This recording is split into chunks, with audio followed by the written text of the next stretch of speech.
Oh, yang masa tu. Ada yang masa makan tu lah.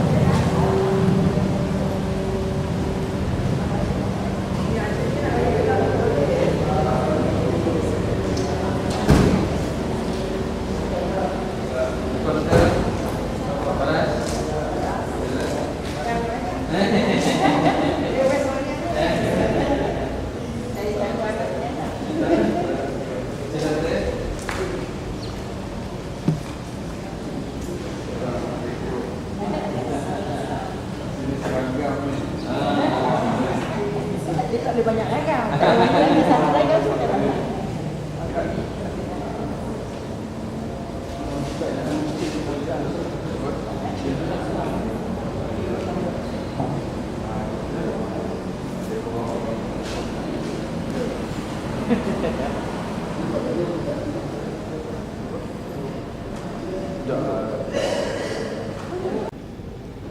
Assalamualaikum warahmatullahi wabarakatuh.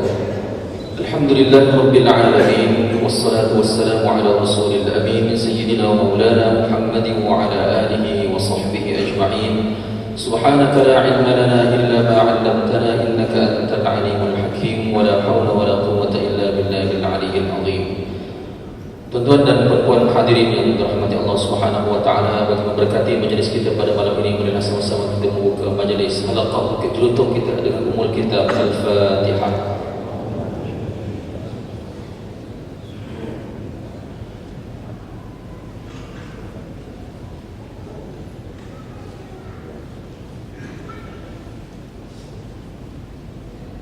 Tuan-tuan dan puan-puan hadirin yang dirahmati Allah Subhanahu wa taala, sebelum kita memulakan program kita pada malam ini, dijemput kepada tuan-tuan yang berada di sebelah kiri saya untuk berganjak ke sebelah kanan saya bagi menghormati dan beri laluan kepada muslimat untuk tampil ke hadapan mengiringi bahagia Dr. Robiah K. Hamzah. Dipersilakan.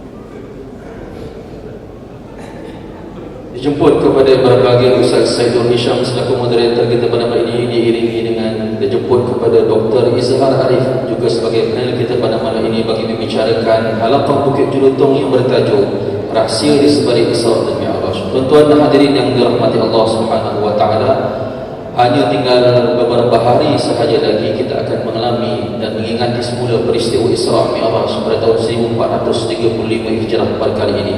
Dan insya-Allah Ramadan tidak lama lagi bakal menjelang tiba. Mari kita sama-sama mengingati hari-hari kebesaran Islam bagi mengingati semula peristiwa sejarah ini bagi umat Islam yang telah dilalui oleh baginda Nabi Muhammad sallallahu alaihi wasallam. Tuan-tuan dan puan-puan hadirin yang dirahmati Allah, seperti biasa pihak Masjid Tengku Aman Jemaah menyediakan MTAJ Kids Corner bagi kanak-kanak dan anak-anak yang berumur 3 hingga 10 tahun di Dewan Serbaguna Masjid Tengku Aman Jemaah dengan secara percuma. Dijemput kepada adik-adik yang berumur 3 hingga 10 tahun untuk bergerak menuju ke Dewan Serbaguna bagi mengikuti aktiviti-aktiviti yang telah disediakan oleh ahli-ahli pakar kita dalam bidang kanak-kanak. Tuan-tuan dan puan-puan hadirin yang dirahmati Allah, sebelum kita mulakan juga majlis pada malam ini, jangan lupa pada minggu hadapan hari Khamis malam Jumaat Al-Kuliah akan diadakan Al-Kuliah TV3 pada minggu depan Khamis malam Jumaat bersama dengan Ustaz Zul Ramli di Masjid Tengku Aman Jemaah. Selesai kita menaikkan solat Fardhu Maghrib, rakaman TV3 Al-Kuliah pada hari Khamis malam Jumaat di minggu hadapan, insya-Allah bersama dengan yang bahagia Ustaz Zul Ramli. Tanpa melengahkan masa, saya persilakan yang bahagia Ustaz Saidul Hisham bagi menyempurnakan halaqah Bukit Jelutong yang bertajuk Rahsia di Sebalik Isra dan Mi'raj. Falyatafaddal mashkur. Assalamualaikum warahmatullahi wabarakatuh. Alhamdulillah rabbil alamin, والصلاة والسلام على رسوله الأمين وعلى آله وصحبه أجمعين. أما بعد، اللهم أعنا على طلب العلم والعمل به والاستقامة والإخلاص. Ya Allah, tolonglah kami agar menjadi hamba yang sentiasa berusaha menambahkan ilmu agama kami. Ya Allah, berilah kekuatan untuk kami beramal dengan ilmu yang kami belajar dengan penuh ikhlas dan istiqamah. Amin ya rabbal alamin. Yang dikasihi Fadil Ustaz Farhan, Imam Barisan Imam, Musi dan Jawatan Kuasa Masjid, ibu-ibu, ayah, sahabat-sahabat yang dikasihi sekalian, kita bertemu lagi pada malam ini dalam halaqah Bukit Jelutong. Dan malam ini kita akan bincang rahsia di sebalik Isra' Mi'raj. Walaupun para ulama sejarah, ulama sirah masih lagi khilaf berkenaan dengan tarikh Isra' Mi'raj. Bila tarikh Isra' Mi'raj, tak apalah, itu kita serah kepada mereka yang pakar dalam bidang masing-masing. Cuma yang antara pandangan yang masyhur, Isra' Mi'raj ini berlaku dalam bulan Rejab. Sama ada bulan Rejab ke ataupun tak dalam bulan Rejab ke, kita boleh bincang. Sebab ini salah satu peristiwa yang berlaku pada zaman Nabi Muhammad sallallahu alaihi wasallam. Sebab itulah kita tak terikat dengan tarikh 27 Rejab. Hari ini berapa Rejab? 11 ke 10?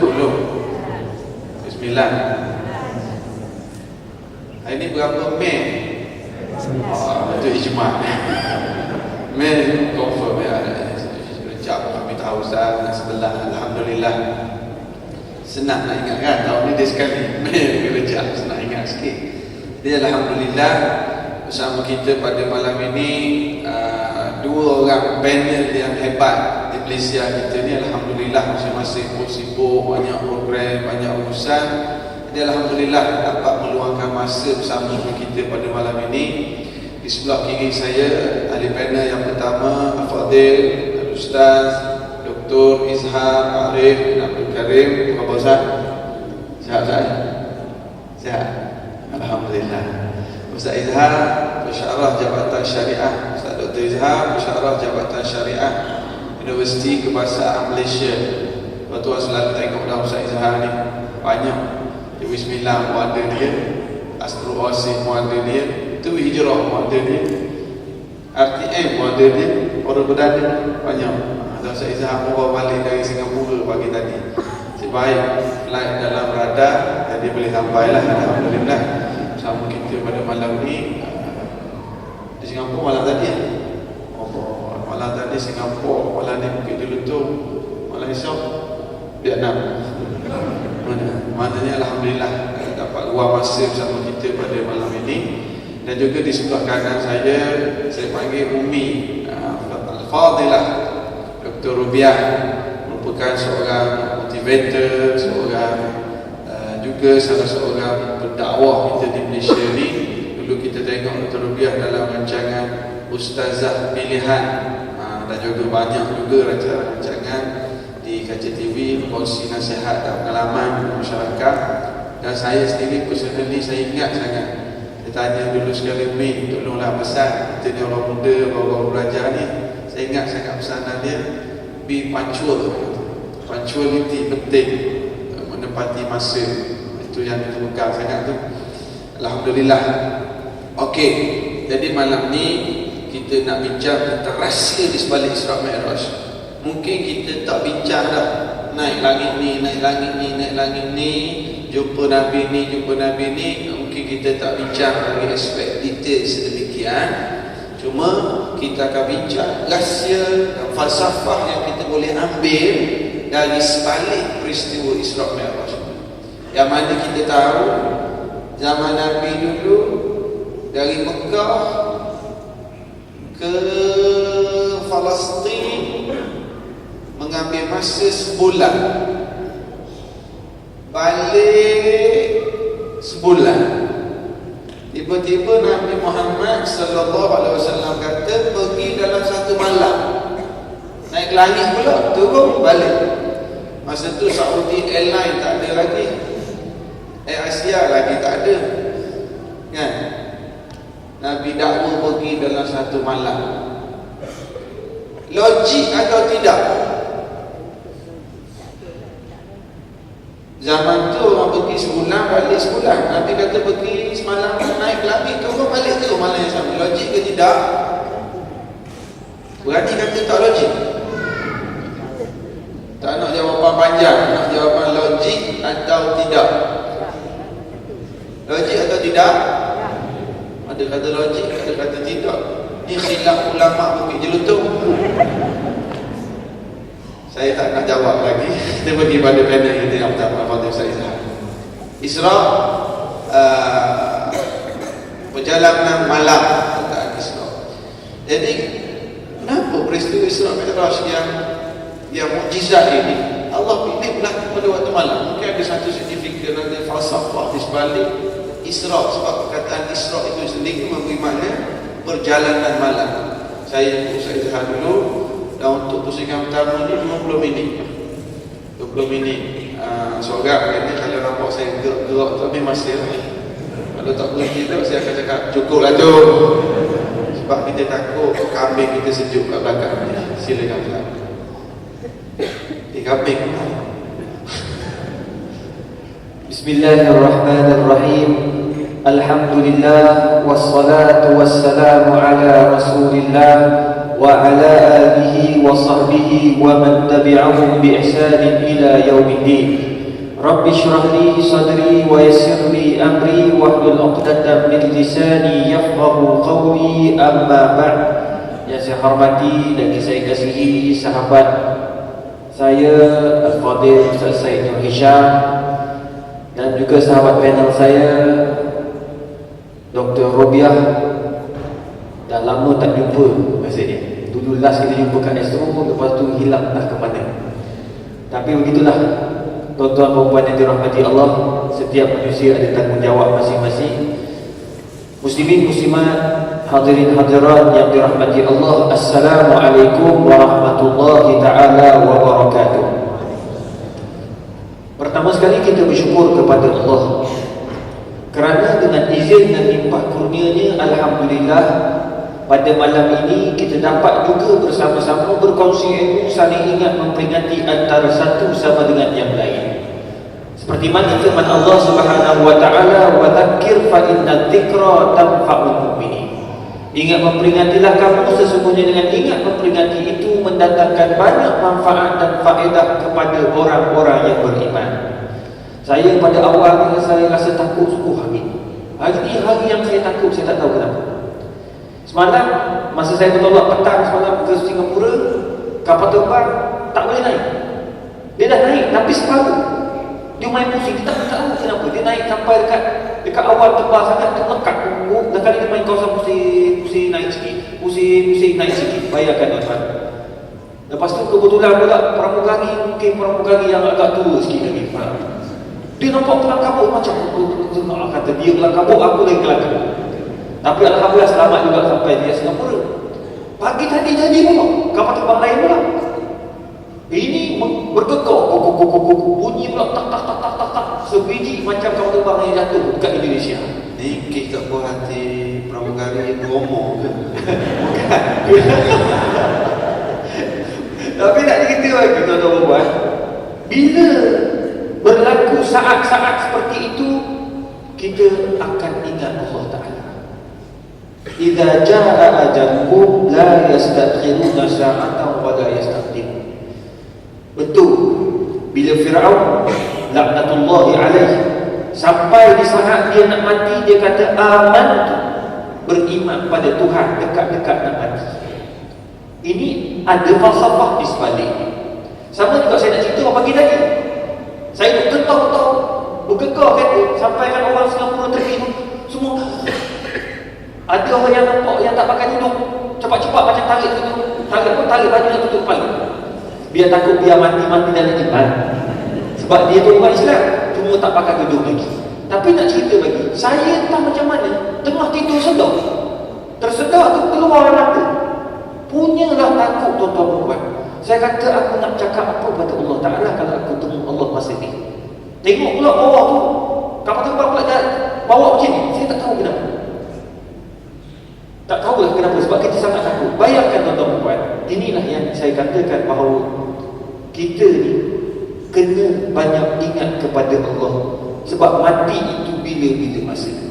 Jadi apabila kita baca, kita bincangkan tentang Isra' dan Mi'raj, kita nak mendalami falsafah di sebalik kenapa Allah Subhanahu wa Ta'ala jadikan peristiwa Isra' Mi'raj ini sampai hari ini diperbincangkan oleh para ulama, dibincangkan oleh semua umat Islam. Tadi Ustaz tanya pula, kenapa di waktu malam, kenapa tak waktu siang? Allah Akbar tuan-tuan puan-puan. Bila kita banyak baca buku, barulah kita nampak, ya Allah, rupanya banyak hikmah di sebaliknya. Apa kata Allah Ta'ala dalam Al-Quran? Subhanalladzi asra bi'abdihi laylan minal masjidil haram ilal masjidil aqsa alladzi barakna hawlahu linuriyahu min ayatina innahu huwas sami'ul basir. Allah sebut dalam ayat, Subhanalladzi asra, Maha suci Allah yang memperjalankan. Bukan Nabi Muhammad jalan solat, Nabi diperjalankan oleh Allah Ta'ala. Asra bi'abdi laylan, Allah sebut malam, Allah tak sebut siang. Kenapa Allah sebut malam? Sebab dalam Al-Quran juga Allah sebut wa ja'alna al-layla libasa wa ja'alna an-nahara ma'asha. Sebab sifat manusia, fitrah manusia, malam orang tidur, siang orang bekerja, orang bermusafir. Jadi nak menambahkan lagi kemu'jizatan Nabi Muhammad SAW, jalan di waktu malam. Malam diperjalankan, kemudian subuh dah ada, dengan di waktu siang keesokan hari dah ada bersama orang-orang Makkah di Mekah. Orang Quraisy tak percaya, kata gila lah tu kau Muhammad. Tapi nak cerita bagi tuan-tuan, peristiwa ini ada sebabnya. Sebab Allah Subhanahu wa Ta'ala nak ajar kita 3 perkara. Selain daripada perjalanan malam, nak bagi tambahkan lagi kemu'jizatan Nabi Muhammad, biar orang lagi pelik. Kenapa boleh malam, kenapa tak siang? Kalau siang mungkin juga kita ada kuda yang laju dan dia pun ada kemampuan sihat dan sebagainya. Sebab waktu siang orang sedar, tapi malam orang tak nampak.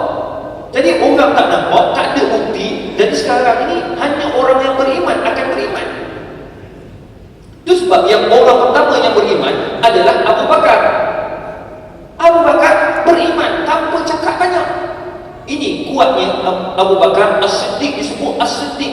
Dia tidak ada benda lain. Bila datang Nabi Muhammad, aku percaya. Bila datang Muhammad, aku percaya. Sampai orang Quraisy kata, kau tak menontak ke wahai Abu Bakar? Sampai peringkat itu tuan-tuan perempuan. Tapi apa yang kita nak ambil daripada falsafah perjalanan Nabi Muhammad di waktu malam, ada 3 perkara. Pertama, Allah Subhanahu wa Ta'ala nak tunjukkan juga selain daripada fitrah malam kita berehat, malam kita tidur, dan ia memerlukan kepada keyakinan keimanan yang kuat. Selain itu ada falsafah lain nak memberitahu kepada kita bahawa Nabi SAW merupakan manusia yang mempunyai fitrah biasa, fitrah kemanusiaan. Apa dia? Fitrah sedih dan fitrah cinta kepada wanita. Sebab apa? Sebab antara sebab Allah Subhanahu wa Ta'ala perjalankan Muhammad di waktu malam, sebab antara sebabnya kerana Nabi melalui saat-saat sedih apabila Khadijah radhiyallahu anha, iaitu isteri Nabi Muhammad sallallahu alaihi wasallam, yang daripada awal kata Ibnu Hisham, yang merupakan wazirus sidq di Rasulullah. Wazirus sidq iaitu menteri yang sangat percaya, menteri kepercayaan Nabi yang maksud itu. Wazirus sidq kepada Nabi Muhammad sallallahu alaihi wasallam meninggal dunia, tuan-tuan. Khadijah meninggal. Bayangkan dalam keadaan Nabi sedang nak naik, Allah sedang bagi macam-macam mukjizat kepada Nabi. Allah nak turunkan Al-Quran kepada Nabi Muhammad Muhammad SAW, tiba-tiba Khadijah diwafatkan. Kejayaan, kalau kita tahu tuan-tuan perempuan, mungkin Dr. Rubiah akan sebut, kejayaan seorang lelaki pastinya perempuan di belakang kita. Siapa perempuan itu? Selain ibu kita, selain isteri kita. Ini antara dua orang yang sangat penting.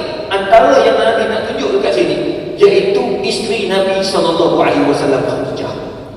Tak boleh hidup tuan-tuan perempuan tanpa isteri. Tapi Nabi Muhammad, Allah matikan sebab apa? Nabi Allah matikan Khadijah sebab nak bagi tahu kepada kita umat manusia pada hari ini, umat Islam pada hari ini, Nabi Muhammad naik bukan sebab isteri dia. Bukan sebab isteri.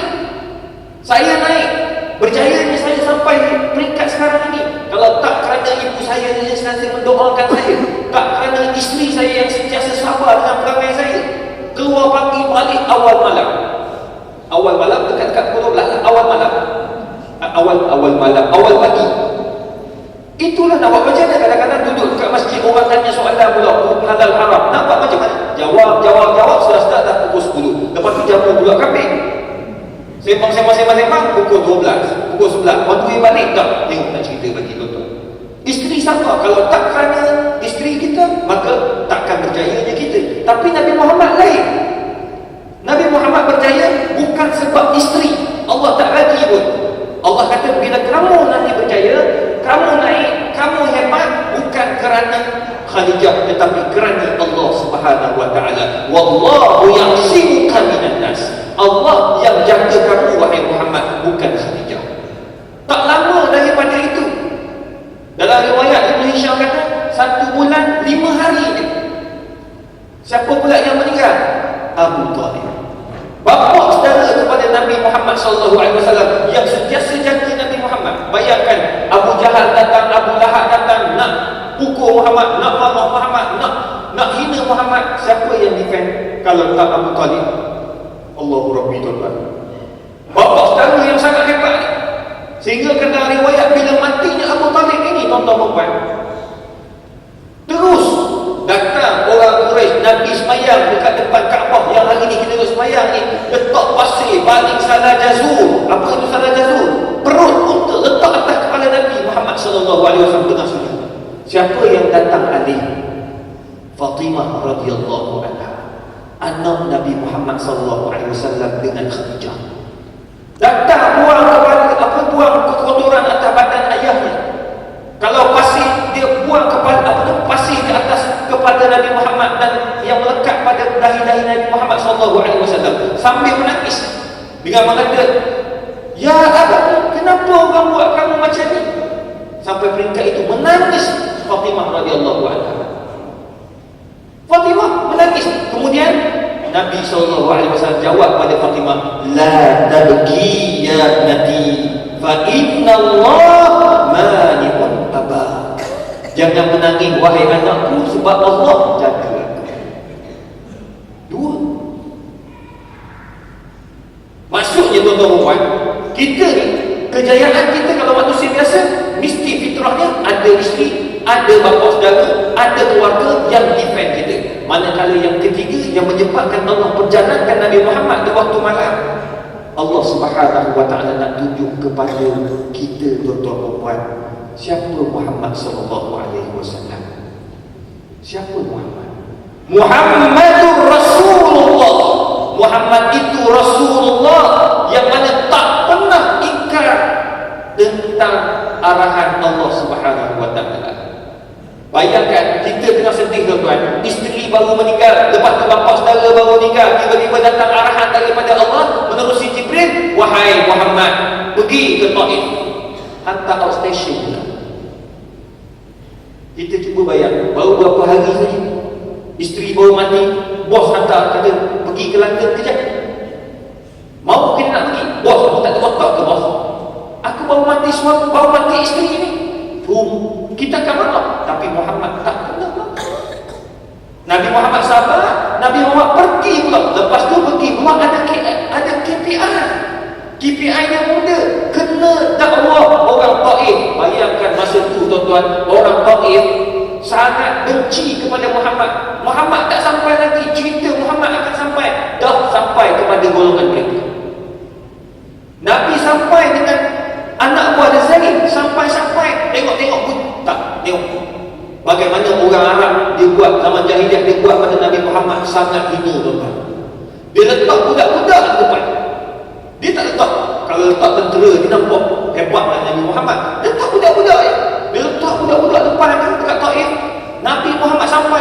baling batu, baling kayu sampai syajja raksamu, terkoyak kepada Zaid bin Haris, terkoyak kepada dia, lari. Nabi Muhammad koyak bahagian kaki, lari, berdarah sampai kalau capat Nabi itu ada lentung, bertakung darah Nabi Muhammad SAW. Nak cerita bagi tuan-tuan dan puan, Nabi kita Muhammad SAW tak pernah sama sekali ingkar terhadap arahan Allah Subhanahu wa taala. Sedangkan Muhammad ini akan masuk syurga awal daripada kita. Dialah yang pegang kunci. Pegang kunci nak masuk syurga. Nabi buka kunci. Kalau Nabi tak buka kunci, tak boleh masuk. Nabi-nabi lain, Rasul-Rasul lain tak boleh masuk. Tapi Nabi Muhammad tak pernah ingkar terhadap arahan Allah Subhanahu wa taala. Pergi nak dakwah kepada orang Taif waktu malam, sebelum pergi Isra Mi'raj, Nabi SAW berdepan dengan pelbagai pencaroba. Tak dapat nak dakwah orang Taif. Bahkan datang pula malaikat minta dengan Nabi Muhammad, wahai Muhammad, kami diarahkan untuk lingkupkan bandar Taif.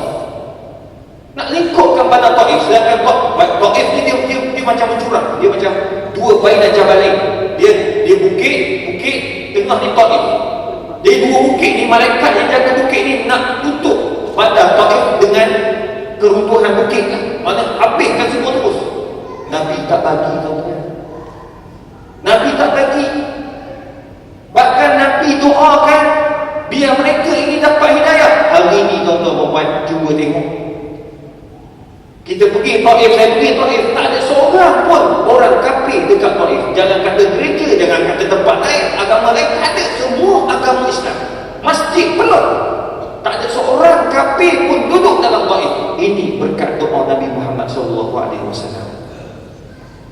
Jadi Allah Subhanahu wa taala nak bagikan ganjaran, nak bagikan Nabi SAW mereka, Nabi jalankan Nabi Muhammad SAW di waktu malam. Bila perjalanan di waktu malam, kata para ulama antaranya Ibnu Katsir rahimahullahu taala, ia dapat melihat betapa hebatnya mukjizat Allah sehingga kan orang-orang kafir, orang-orang Quraisy langsung tak boleh terima. Bahkan mengatakan ini satu perkara yang tak logik. Kita sedang tidur, tiba-tiba dia cerita dia pergi ke Baitul Maqdis. Tak cukup dengan itu, dia bagi tahu pula asra bi 'abdihi lailan minal masjidil haram ilal masjidil aqsa alladhi barakna hawla. Bukan saja itu, pergi dah sampai ke Baitul Maqdis, naik pula ke atas. Asra berjalan di waktu malam, Mi'raj naik ke atas, Sab'us samawat naik ke langit-langit tujuh. Datuk Syekh Muzaffar nak naik ke angkasa pun berapa lama dia punya taf nak berlatih. Saya ikut perjalanan dari ramai-ramai tinggal seorang. Datuk Syekh Muzaffar yang apa? Seorang lagi Kapten Faiz. Dua orang saya tengok, hebat, bertah-betah perjalanan. Nabi tak ada taf-taf, naik terus. Tak ada belajar menyelam dalam laut, naik keluar laut, tak ada. Nabi naik pergi elok-elok sampai ke atas. Lagi orang Arab tak percaya. Tapi di sini apakah falsafahnya? Sebab Allah nak tengok bagaimana keimanan kita kepada peristiwa Isra dan Mi'raj. Kalau orang mempertikaikan bahawa perjalanan itu agak mustahil, maka kita sama macam orang Quraisy. Tak cukup dengan itu, Allah Subhanahu wa taala lakarkan perkara ini dalam Al-Quran. Asra bi 'abdihi lailan minal masjidil haram. Kalau kita masih lagi tak percaya, maknanya kita tak percaya kepada Al-Quran. Itu baru kisah. Bagaimana pula dengan undang-undang yang Allah Subhanahu wa taala sebut di dalam Al-Quran. Termasuklah undang-undang wudu, termasuklah undang-undang qisas, termasuklah undang-undang keluarga, termasuklah undang-undang akhlak yang diajar oleh Nabi, semua ada dalam Al-Quran. Tapi disebabkan kita ingkar dan tak percaya kepada Al-Quran, menyebabkan kita jauh terpesong daripada arahan Allah Subhanahu wa taala. Wallahu a'lam bishawab. Hebat Ustaz, tepat seperti betul 20 minit. Masya-Allah, dia orang profesional ni. Jadi kita dengar dah Ustaz Izhar tengah lebar tadi. Agak-agak terjawab tak soalan yang saya tanya di awal tadi? Isra Mi'raj ni logik atau tidak? Logik pula dah tadi tak? Sebenarnya Isra Mi'raj tak logik. Kalau ikut cerita Saizah tadi, Isra Mi'raj tak logik, yang decide logik atau tidak kat mana? Akal. Tak logik lah nak pergi zaman macam Syekh Muzaffar tadi tiba-tiba nak pergi, tak logik. Tapi apabila iman yang decide Isra Mi'raj adalah benar, kita tak kata logik, kita kata benar. Mungkin akal kata tak logik, tapi iman akan kata benar. Itu yang saya kata sedik Sayyidina Abu Bakar tadi. Sebab cara agama ada yang akal tak mampu nak fikir, tak logik. Tapi walaupun tak logik, wahai akal, iman aku berkata benar, ini berlaku sebab dari Allah, dari Rasul. Saya ingat ada sebenarnya Isra Mi'raj ni pun boleh buat jadi logik balik, boleh buat jadi logik pun.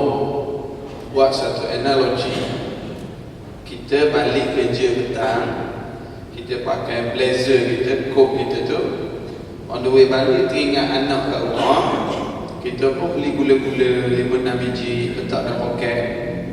Sampai rumah kita keluarkan 3 biji bagi kat anak, ada baki 2 biji lagi, kita pun gantung coat kat dinding. Ada semut masuk pergi cari gula-gula, semut masuk pergi cari gula-gula. Tengah malam tu bos telefon, esok you kena pergi ganti saya meeting di Kota Kinabalu, saya mau masuk IC. Dia kata okey lah bos. Lagi esok lepas subuh kita ambil blazer tadi, makan, pergi airport pukul 8 sampai KK 10.30, meeting Zoho, lunch, ambil flight balik KL balik, pakai coat blazer kan, ada smoke dah poket ni. Balik kita pun gantung blazer kita kat dinding. Semut pun keluar dari poket, keluar. Dia pergi jumpa semut-semut lain. Mok-mok, I went to KK. Saya pergi Kota Kinabalu balik hari. Apa kata semut-semut lain? Semut-semut lain tak percaya, kecuali semut As-Siddiq. Tak logik. Sebab kalau semut naik kenderaan semut nak pergi KK balik hari, tak logik. Tapi oleh kerana semut tumpang kenderaan manusia, boleh berlaku lah. Kalau Nabi Muhammad naik kenderaan manusia zaman dia nak pergi balik hari ke Masjid Al-Aqsa, tak logik. Tapi oleh kerana Nabi Muhammad tumpang kenderaan malaikat, namanya buraq. Malaikat ni dicipta dari cahaya, jadi tak boleh lah ya. Boleh buat logik balik. Albert Einstein pun sebut, at the speed of light, time still stood. Apa dia kata? Kelajuan cahaya tu tak boleh nak kira masa. Saya moderator malam ni, bukan panel. Jadi tuan-tuan Umi, sekarang antara kelebihan kita nampak hebatnya Nabi Muhammad sallallahu alaihi wasallam. Saya sahabat sebut awal tadi, bahawa Isra Mi'raj ni semacam Allah Ta'ala nak mengangkat Rasulullah sallallahu alaihi wasallam. Kelebihan Nabi Muhammad di Masjidil Aqsa, Rasulullah jadi imam, para nabi dan rasul jadi makmum. Jadi kita nak timbulkan perasaan kita umat ni berbangga dengan Rasulullah, rasa hebat Rasulullah, dan macam mana kita nak tanam juga perkara ni, khususnya pada anak-anak keluarga kita. 20 minit.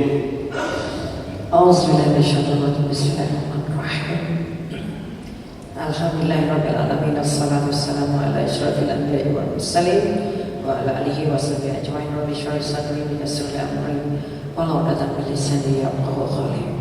Dipanjangkan kesyukuran hadrat ilahi. Kita ni berada dalam majlis ilmu, mudah-mudahan majlis ilmu ini akan menghantar kita untuk menanam lebih kuat lagi cinta kepada kekasih Allah dan mentaati Allah sekuat-kuatnya. Terima kasih kepada moderator, anak Syed kita, dan juga Dr. Izzah, penganjur program, imam dan seluruh datang kuasa masjid paling utama, tuan-tuan dan puan-puan, hamba Allah yang dipilih malam ini untuk berada dalam majlis ini, untuk tidak melengahkan waktu sebab dibagi 20 minit. Kalau saya laju sikit tu maaf je lah. Okey, kita tadi sudah melihat bahawa permulaan apa dia Isra Mi'raj, yang kita kata perjalanan malam sudah diuraikan secara ringkas. Kita juga sudah sangat maklum kalau umur 50 bermakna dah 50 kali ikut Isra Mi'raj. Tapi cuba kita tanya dalam diri. Sebab itu sebagai psikologi saya kita harus melihatnya bukan dengan mata akal. Sebab itu kata guru saya, Isra Mi'raj tidak boleh ditimbang pakai otak. Dia harus ditimbang pakai iman. Kalau timbang pakai otak, kosong.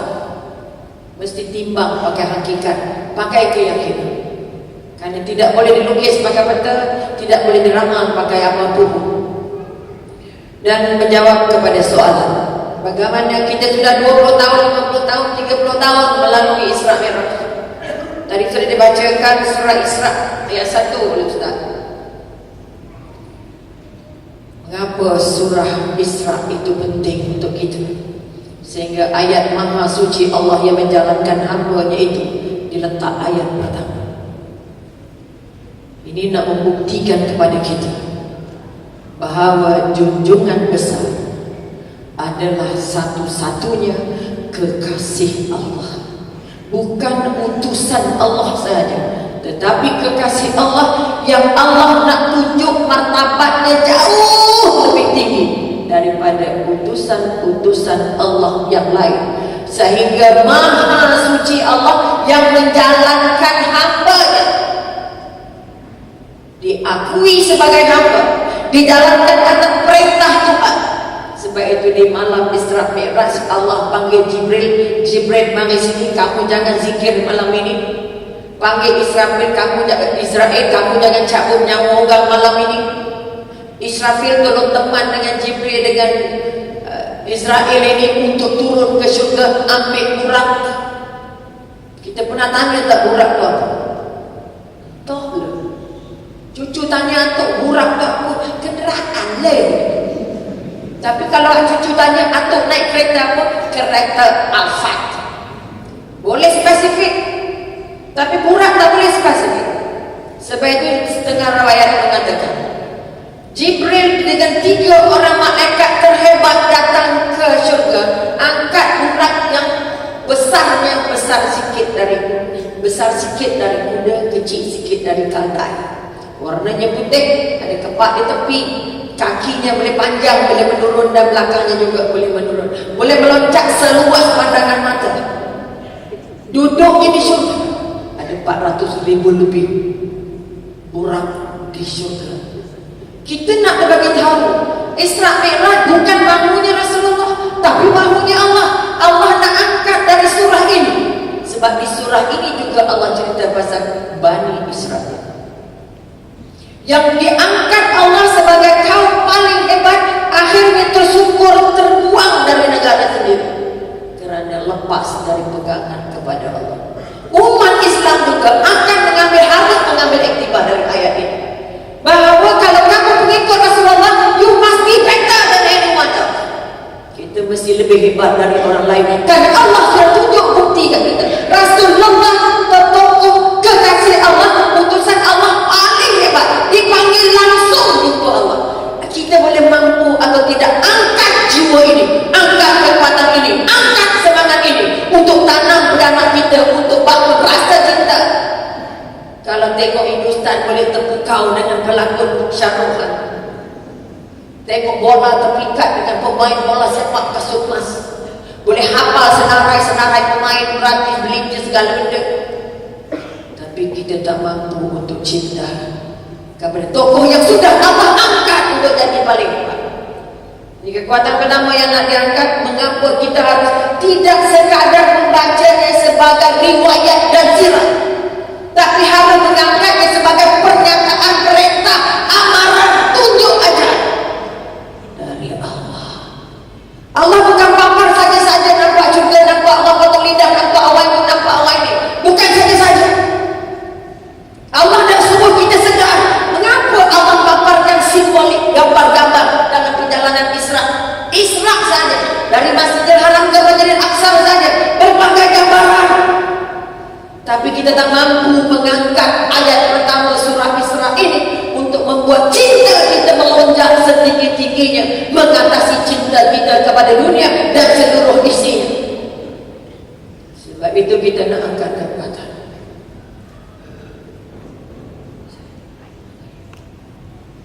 Berhenti sekejap pasang. Allahu Akbar, Allahu Akbar.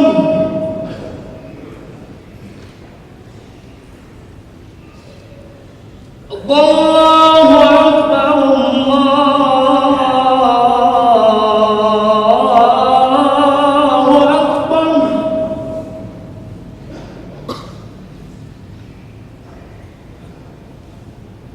Asyhadu an la ilaha illallah.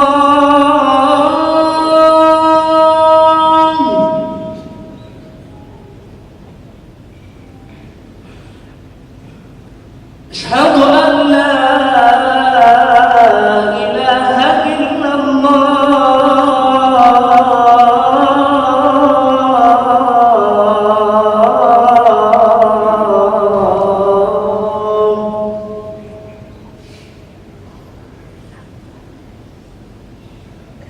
أشهد أن محمد رسول الله.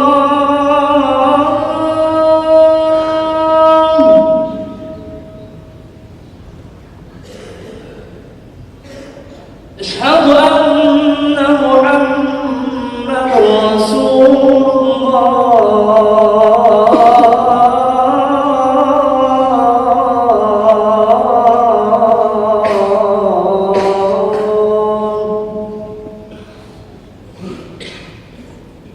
حي على الصلاة.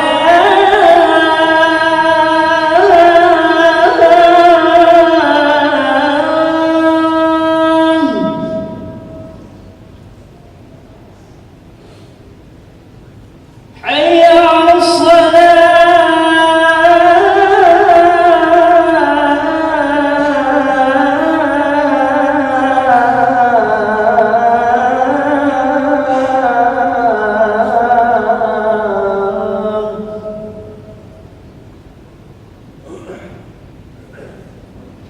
حي على الفلاح.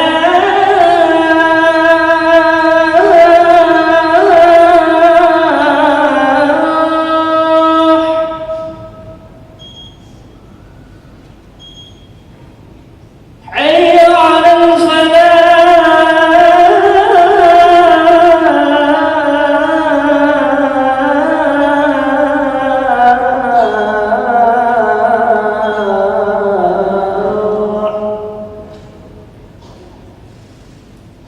الله أكبر، الله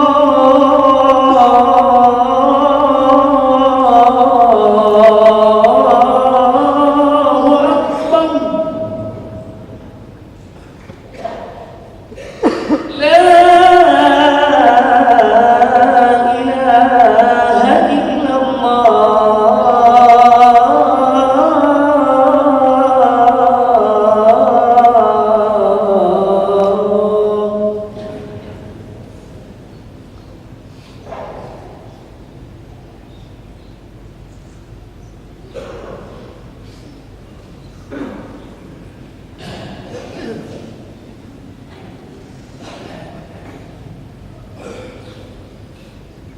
Kita sambung sikit lagi. Kalau kita melihat bagaimana mengapa kisah Isra Mi'raj ini tidak membuat anak kita teruja untuk mencintai tokoh teragami, kerana kita membaca sirah ini sebagai berita, tidak membaca sirah ini sebagai peringatan, tidak membaca sirah ini sebagai bahan untuk kita jadikan bahan renungan, untuk membuat apa yang dipaparkan itu adalah kisah benar. Sebab itu perjalanan itu adalah benar. Makanya kita nak mengamali. Kalau kita mengambil secara fizikalnya, junjungan tidurnya di Kaabah, tidak di rumah. Bersama siapa? Bersama bapa saudara. Artinya bukan kawan dengan empik, kawan dengan siapa-siapa. Artinya nak beritahu kita kalau kawankan dengan orang-orang yang baik. Diangkat tidurnya di mana? Di tempat yang baik. Kekuatan ini. Tapi sayangnya masjid kita sekarang tak bertidur dah. Betul? Itu antara yang kita nak buat.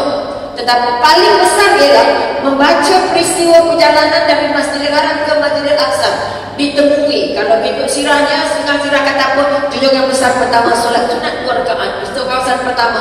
Di kawasan yang banyak pohon-pohon kurma. Ya Muhammad, turun kamu di sini. Solat 2 rakaat di sini, kerana di sini tempat kamu akan berhijrah. Junjungan belum hijrah lagi, tapi Jibril sudah beritahu, tempat pokok kurma yang banyak ni tempat kamu akan hijrah. Artinya vision sudah nampak. Junjungan belum merancang untuk hijrah lagi, tapi sudah diberitahu. Tempat kedua, melintas kawasan yang di bawah dapat menghidup bau wangi. Bila tanya, wahai Jibril, mengapa kau dapat bau yang sangat harum ini? Kita sedang melalui kuburnya hamba Allah yang paling hebat cintanya kepada Allah, tukang sikat anak Fir'aun, yang kita sebut Masitah, yang kita sebut bayi yang antara bayi kecil yang boleh bercakap. Sejauh mana anak kita menghayati cerita tukang sikat rambut anak Fir'aun? Macam mana kita nak cerita dekat anak bahawa kisah ini, siapa Tuhan kamu? Tuhan aku adalah Tuhan kamu. Tercampak anak antara dalam periuk panas. Siapa Tuhan kamu? Tuhan aku dan Tuhan aku adalah Tuhan kamu. Tercampak lagi seorang anaknya. Siapa Tuhan kamu? Tuhan kakak kamu. Tuhan aku adalah Tuhan aku dan Tuhan kamu. Tercampak seluruhnya, dia dan anak kecilnya. Anak panggil mengajar. Kita tengok anak luka, tengok anak jentik, cikgu pun dalam tengok. Ini tengok anak cair dalam air panas. Cerita masih tak ada. Kita tak angkat kisah itu untuk jadi butir fikiran kepada anak-anak kita. Kita lintas begitu saja. Kita pun tak tahu. 3 orang bayi kecil yang boleh bercakap sekedar bahasa kecil, siapa orangnya? Kita ceritakan kepada anak supaya anak dapat keyakinan Masitah itu ada dalam jiwa setiap ibu. Ni yang kita nak angkat. Sebab itu masa sikat jatuh saja, bismillah. Masitah nak ambil sikat, bismillah. Anak Fir'aun dengar, adakah yang kamu maksudkan itu ayah aku? Dok, yang aku maksudkan Tuhan aku dan Tuhan ayah kamu. Boleh tak aku cerita ke ayah aku apa yang kamu cakap sekarang? Boleh, tak ada masalah. Padahal Masitah tahu bila cerita dengan Fir'aun, dia apa? Mati. Dah tentu musuh, dah tentu manusia paling kejam. Betul? Sebab itu dalam Isra Mi'raj, melalui kisah itu mesti terjun ke dalam supaya kisah itu lekat dalam jiwa anak-anak. Aku nak jadi hebat, kuat keyakinan dengan Tuhan sama kepada Masitah. Aku nak sayang anak aku, biar dia terlepas dalam air panas, asalkan dia ke syurga. Kita anak jentik sikit, kita dah masuk pengawal. Punya sayang anak, sayang Allahnya. Punya sikit sayang Allahnya. Takut jentik orang. Maka kisah Masitah walaupun secubis, tapi termasuk dalam satu tempat yang dianggap signifikan dalam perjalanan Isra sampai ke Masjidil Aqsa. Lintas lagi, berhenti lagi di satu tempat. Kamu ingin singgah di mana ini? Kamu singgah di Gunung Tursina. Mengapa aku mesti solat sunat di sini? Karena di sini Musa dapat bercakap dengan Tuhannya. Sejauh mana kita faham Gunung Tursina untuk jadi kisah keyakinan kepada anak-anak bahawa salah seorang Nabi bercakap dengan Allah di Gunung Tursina hingga pecah dan Nabi Musa pengsan 40 hari. Anak kita tahu tak kisah itu? Kita tahu tak kisah itu? Kisah keyakinan. Ini pun tidak singgah untuk jadi keyakinan sehingga kita anggap dia macam berita MH307 saja. Dah tak cerita dah sekarang, betul? Sebab dia hanya berita. Dia hanya berita, bukan ilmu. Kita nak jadikan berita Isra Mi'raj sebagai berita saja. Dah tahu dah tu, naik lagi tahu dah, murah tahu dah. Tapi apa keyakinan yang tinggal yang mampu kita angkat untuk membentuk jiwa? Malam ini kita hadir Isra Mi'raj, apa perubahan jiwa terhadap sikap kepada Rasulullah dan kepada Allah dalam diri kita? Bertambah ke tak? Sama ke tak? Masitah anak terlepui 3. Dia terlepui sekali. My Lord and your Lord. Tuhan aku dan Tuhan kamu. Siapa Tuhan kamu? Tuhan aku dan Tuhan kamu. Sama. Hanya nak sebut itu saja keyakinan. Sanggup jual semua nyawa. Anak kecil kata, mak jangan takut. Terjun. Kita ke syurga. Kisah ini tidak jadi buah berita untuk anak kita. Kita pun tak berapa tahu. Walaupun itu disebut sebagai satu daripada lintasan tempat yang dilintas R&R yang Rasulullah singgah. Kita juga tidak mencapai dalam tempat lahirnya Rasulullah. Nabi Isa. Di sini minta turun lagi sekali. Kenapa saya masih di sini? Di sini kamu harus solat sunat karena di sini Nabi Isa dilahirkan.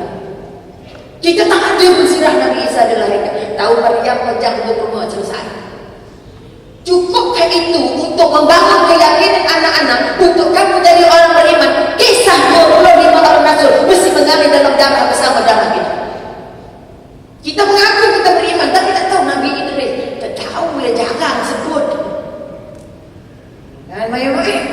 Sebab itu peristiwa Isra Mi'raj, Allah nak bagi tahu pada kita, kamu kena kenal 25 orang ini. Kerana mereka ini hebat, tapi aku nak bagi tahu kamu, Nabi yang kamu punya ini lebih hebat. Sebab itu saya jangan baca sebagai berita, tapi ambil sebagai koleksi. Buat pengajian lebih mendalam, supaya tempat-tempat yang disebut oleh Allah, gambaran-gambaran simbolik yang dipaparkan oleh Allah dan melalui Jibril dalam perjalanan itu adalah berita-berita untuk bagi tahu kita. Nampak dia potong ini, nampak berjalan buatnya bocet, nampak segala benda nampak.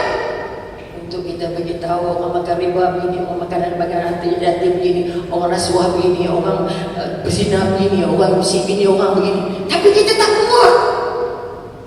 Tidak buat sebagai satu yang kita kata taman-taman ilmu untuk diceritakan kepada anak. Isra Mi'raj peristiwa paling penting dalam hidup orang Islam, tetapi kecil. Siapa kata kecil?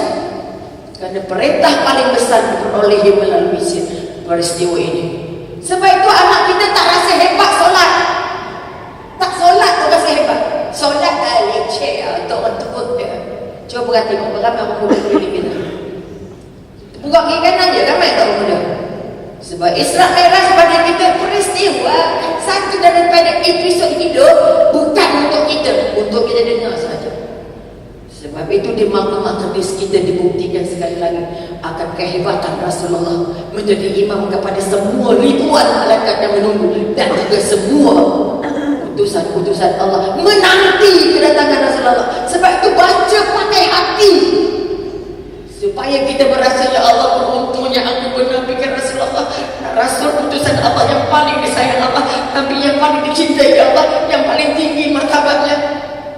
Kenapa Allah letak dalam surah Isra? Karena Allah hendak kita tahu bahawa surah Isra, Maha Suci Allah yang menjalankan amal ini adalah tanda bahawa orang Islam adalah tanda bahawa Muhammad adalah tokoh yang akan membantu membangun dunia selepas orang lain.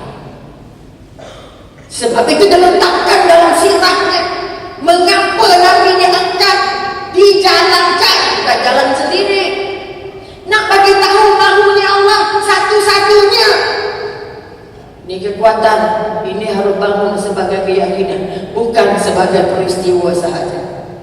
Sebab Allah nak tunjuk pada kita, Nabi Muhammad inilah pemimpin nombor 1 terbaik di dunia.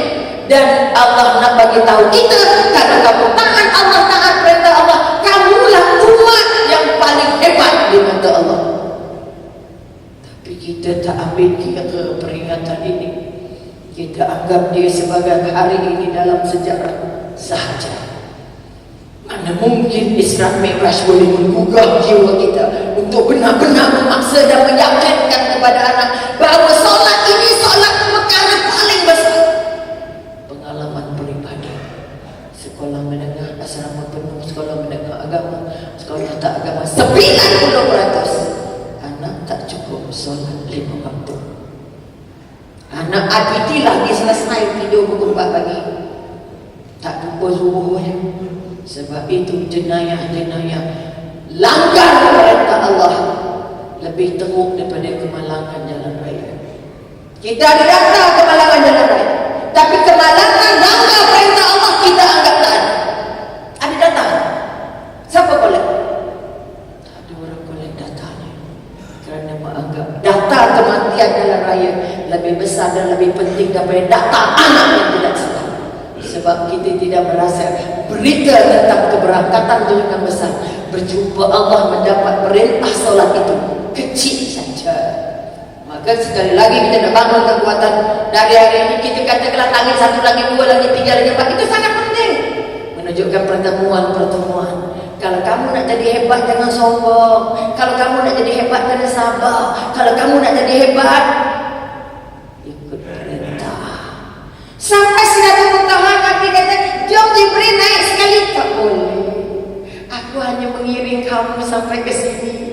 Aku tidak boleh melintasi cahaya selepas Sidratul Muntaha. Kalau aku melintas, aku akan mati, hancur, lebur. Kerana aku diperintahkan bawa kamu sampai sini. Lepas ini kamu dengan Allah saja. Ayatnya mudah saja, tapi rasa tak di dalam jiwa. Jibril yang bawa Quran pada Rasulullah, di mata Allah tuntukan lebih besar daripada Jibril. Sehingga Jibril tidak layak menghadap Allah menemani Rasulullah, walaupun sudah menemaninya daripada Masjidil Haram ke Masjidil Aqsa. Tak rasa jadi hati. Masya Allah, syukur Alhamdulillah, hebatnya tokoh ini, hebatnya Nabi ini, bahagianya kita jadi pengikutnya. Lebih rendah tarafnya Jibril daripada Rasulullah. Sedangkan Rasulullah dibagi wahyu tak ada melalui lain. Tapi sampai Sidratul Muntaha, baik-baik. Aku tak boleh kamu seorang. Sebab itu tolong baca episod-episod ini. Pakai hati, pakai iman, pakai keyakinan. Jika tidak, seperti hari ini biasa-biasa.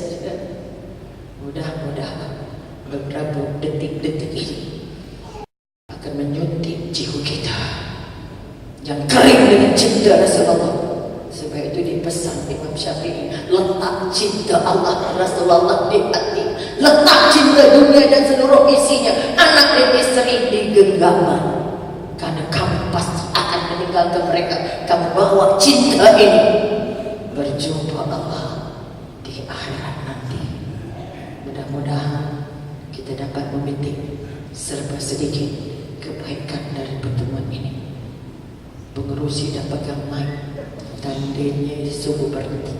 Sampai di sini dulu. Terima kasih banyak. Assalamualaikum warahmatullahi wabarakatuh. Nak potong tak berani.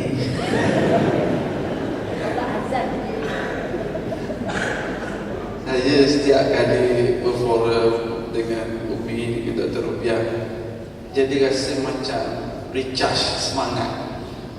Beliau kongsi penuh semangat. Masa Dr. Rupiah sedang bercakap, saya ada terlintas, kalau Dr. Rupiah khutbah kan, sebab biasanya Umi waktu khutbah ni banyak juga berlaku SIP. Biasa kita dengar RIP kan, ni SIP, sleep in peace kan? Sleep in peace. Jadi kalau betul bila ada sesuatu nak disampaikan penuh semangat, saya tertarik tadi bila Dr. Rupiah sebut kita dah tiap-tiap tahun cerita tentang Isra Mi'raj. Setakat mana terkesannya Isra Mi'raj ini dalam kehidupan kita, setakat mana kita tanam pada anak-anak kita kisah-kisah tadi, kisah masyitah, kisah-kisah dosa-dosa yang terlibat. Allah Ta'ala tunjukkan pada Rasulullah Sallallahu Alaihi Wasallam kait dengan umpah, kait dengan riba dan sebagainya. Saya nak terus pergi pada Ustaz Izhar. Jadi dalam Isra Mi'raj ini kita lihat seolah-olah ada dua daripada alam dunia, daripada alam dunia di Mekah ke Masjidil Aqsa. Kemudian Nabi Muhammad Sallallahu Alaihi Wasallam dibawa orang kata apa, ke alam akhirat. Lihat beberapa contoh nikmat syurga, beberapa contoh azab neraka. Jadi apa dari segi falsafah yang kita boleh kaitkan dengan kehidupan duniawi kita, kejayaan duniawi kita dan juga kejayaan di akhirat dalam falsafah Isra Mi'raj. Silakan. Terima kasih kepada Ustaz Syed. 15 minit. Terima kasih kepada Ustaz Syed, kepada Dr. Rupiah, muslimin muslimat, hadirin hadirat yang dirahmati Allah. Saya tertarik apabila kita nak mengambil pengajaran daripada kisah Isra dan Mi'raj. Kita kembali kepada Al-Quran. Apa Allah sebut? Allahu waliyul ladzina amanu yukhrijuhum minadh dhulumati ilan nur. Sangat jelas al-ayat. Allah Subhanahu wa taala kata Allah yukhrijuhum minadh dhulumati ilan nur. Allah sebenarnya yang mengeluarkan kita, bagi hidayah depan kita, daripada gelap kepada cahaya. Bermaksud daripada kekufuran kepada adil agama. Daripada mana kita dapat semua ini, tuan-tuan dan puan? Tak lain dan tak bukan daripada hidayah Allah Subhanahu wa taala. Bagaimana nak dapat hidayah? Tak dapat kita kena cari, kita kena kaji. Dan di antaranya, tuan-tuan dan puan, kita mengkaji, menyelidik akan peristiwa Isra' dan Mi'raj. Nak kaji Isra' dan Mi'raj, tak boleh kita kaji dengan cerita kosong saja, tak boleh. Tak dapat kita kena kembali kepada Al-Quran, kaji apa yang terdapat dalam Al-Quran. Rupanya, tuan-tuan dan puan, dalam Quran ini sangat unik, sehingga kan pakar-pakar sains masuk Islam. Antara contoh, tuan-tuan dan puan, Allah sebut dalam Al-Quran, marajal bahraini yaltaqiyan bainahuma barzakhun la yabghiyan. Dalam laut, dalam air masin ada air masin dan air tawar tidak akan bercampur. Tidak akan bercampur. Mana di antara air masin dan air tawar tu bagaikan ada cermin di antaranya. Tuan-tuan dan puan, kalau ikutkan logik memang akan bercampur. Ikut logik akan. Sebab kalau kita ambil air masin, ambil air tawar, ambil garam ataupun air masin, letak dalam air tawar, akan jadi bukan jadi masin, secukup rasa. Betul tak? Akan jadi secukup rasa. Itu logik akal. Tetapi di sisi Allah nak bagi tahu, menurut apa yang Allah sebut dalam Quran, takkan bercampur warna air dengan laut, air sungai dengan laut, akan ada pemisah di antaranya. Seorang profesor daripada Jerman duduk dekat laut berapa lama? Dia nak buat kajian 6 bulan. Kalau kata saya baca masa kat Syria ni, 6 bulan hampir. Dia suka lah, ya Allah, dapat bukti, dapat data mengatakan air masih tak bercampur. Kita ni dulu mencerita. Balik ke Jerman, jumpa dengan profesor yang beragama Islam. Dia kata, oh, aku dah jumpa sudah. Tak cakap bahasa Jerman tak lagi. Aku tak jumpa sudah. Jumpa air masin dan air tawar tak bersatu dan tidak akan rasa seperti mana secukup rasa yang saya sebutkan tadi. Bahkan duduk tu kita rasa sebelah ni air masin, angkat sebelah ni air tawar. Allahu Rabbi. Profesor yang beragama Islam tu senyum. Dia kata, brother, you have to know. Dia gelap dulu. Mu kena tahu bahawa dalam Islam dah Allah sebut dah berapa ribu tahun dulu dah. Wah, iya, kau buat letih kau duduk kat laut sudah 6 bulan. Quran dah sebut marajal bahrain yaltaqiyan bainahuma barzakhun la yabghiyan. Air tawar dan air masin takkan bersatu dalam laut. Fa bi ayyi ala'i rabbikuma tukadziban. Allahu akbar. Allah nak bagi tahu, kau nak tipu apa lagi ni, ayat-ayat kebesaran Allah. Terkejut akan profesor ini dan akhirnya masuk Islam, tuan-tuan. Sebab dia kata, betul, aku baru dapat bukti. Dan sekarang lagi teruk bukti yang Allah tunjuk, tuan-tuan. Dalam laut ada sungai pula. Lagilah fantastik bila kita tengok. Fantastik. You know what I mean? Fantastik. Terkejut. Saya kata Ustaz saya tak boleh berada kau. Nak cerita bagi Allah tunjuk lagi besar kebesaran Allah dalam Al-Quran. Bukan saja dekat atas nampak bersatu, tak bersatu. Dalam laut ada sungai pula. Macam mana ni tuan-tuan? Inilah kebesaran Allah Ta'ala.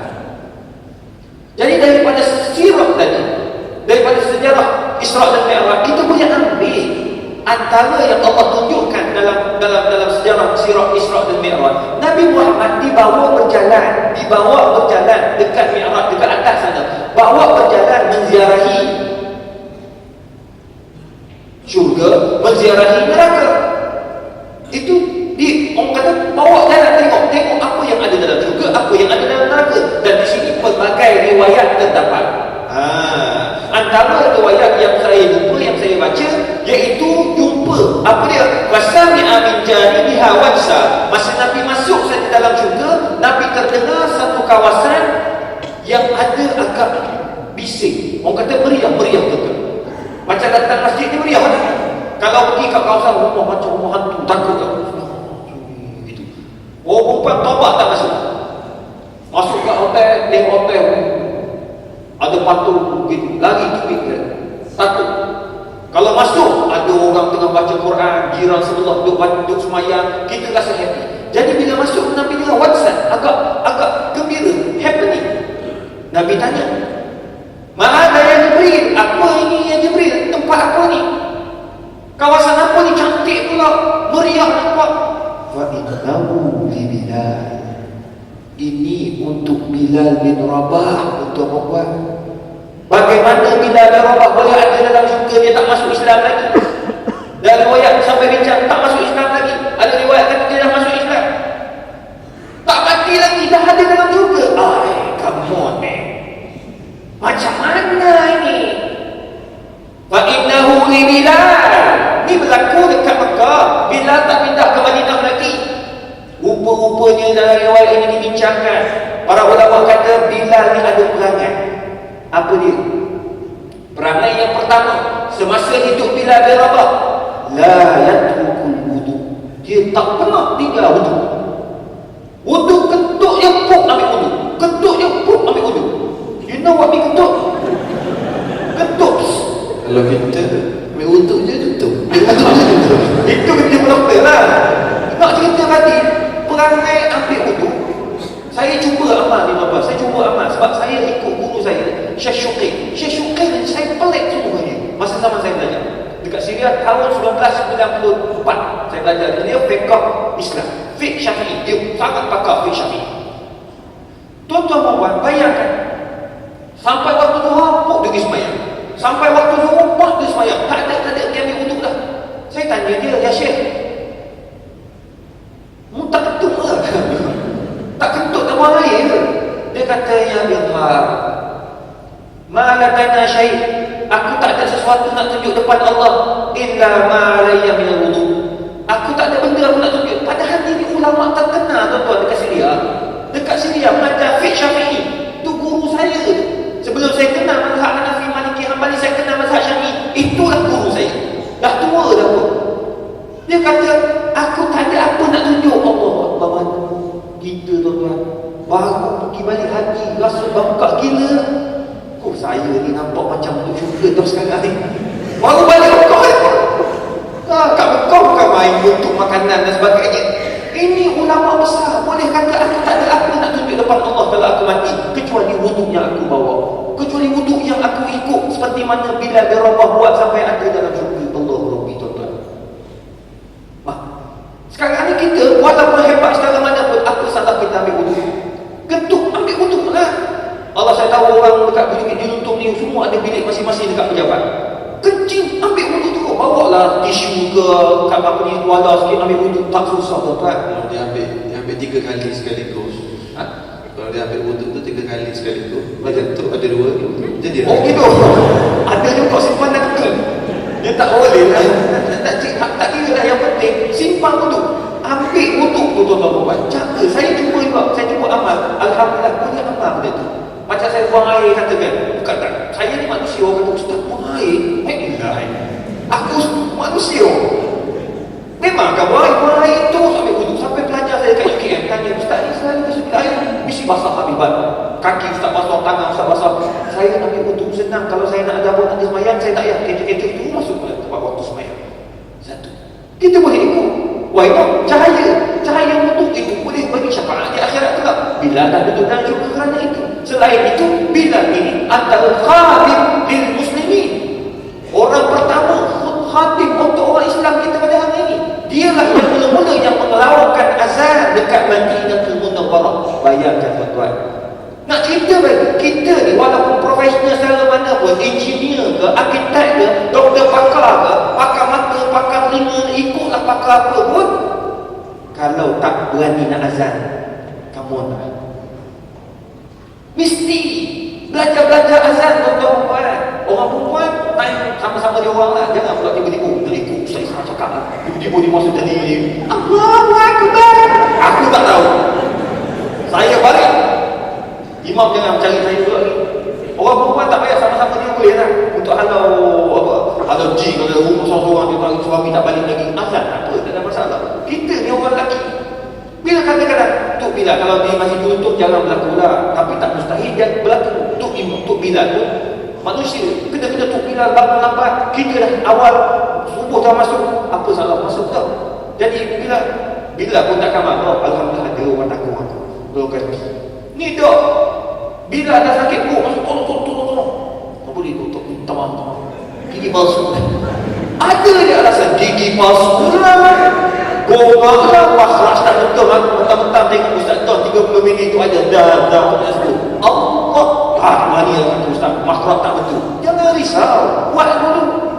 Ni takut macam betul kalau buat azan. Tapi kalau buat audition tilawah ummah, kalau kamu pakcik-pakcik nak pergi azan. Nak pergi azan, nak pergi nyanyi. Oh bukan main. Oh Fatimah. Oh gitu. Betul pula makhrajnya itu. Ini masalah ni. Kalau buat dunia, Masya Allah. Kalau buat akhirat, Allah Rabbi Tuhan. Ni saya nak cerita ni betul-betul. Saya forum perdana dekat TV1. TV1 dekat Kelantan. Kebetulan masa tengah forum tu tuan-tuan. Tengah forum tu, habis forum, penerbit tu cerita kat saya. Ustaz, saya baru jumpa dengan seorang Bilal. Seorang Bilal, tuan-tuan, Bilal Surau. Kebetulan satu hari tu dia ni azan waktu zuhur. Azan waktu zuhur, biasa zuhur sana meriah. Waktu semayang zuhur di masjid ni penuh. Masjid Kurang Krian tu memang berapa saf, sampai 5 saf untuk semayang zuhur waktu kerja. Jadi dia ni kat surau. Memanglah ada orang datang semayang waktu jabat, orang nak berhenti makan, berhenti semayang. Dia pun azan Allahu Akbar, habis semayang, tengah-tengah semayang, habis semayang sunat, dia sakit perut. Dia pergi buang air besar. Lepas buang air besar, dia ambil wudu sambil slow estate dia dulu. Sambil biasalah dekat surau kan. Tiba-tiba dengar suara Allahu Akbar. Dia masa tu ambil wudu sampai yang tangan kanan, tangan kiri. Lepas tangan kanan apa dah? Masuk kepala. Dia orang masuk kepala. Allahu Akbar. Dia dengar orang qamat. Dia terus keluar. Tak masuk kepala. Siapa ambil punya tempat? Aku bilang dia nanti. Dia keluar tengok nak marah. Tak jadi marah. Tahu tak sebab? Sultan Muhammad kelima tolong azan. Tolong qamat. Sultan Muhammad tolong qamat. Allahu Akbar. Asyhadu la ilaha illallah. Sebab lambat sangat dia nak pergi meeting. Mungkin dia nak pergi meeting, orang kat belakang semua tunggu nak pergi semayang.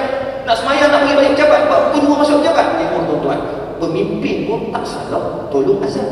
Tak pemimpin tak salah tolong qamat. Takkan jatuh martabat seorang datuk tolong azan. Allahu Akbar. Mulia, orang tengok hebat. Datuk ni orang besar, tapi azan qamat. Allahu Akbar. Ini nak jadi imam ni. Sebelum jadi imam, Bilal ni.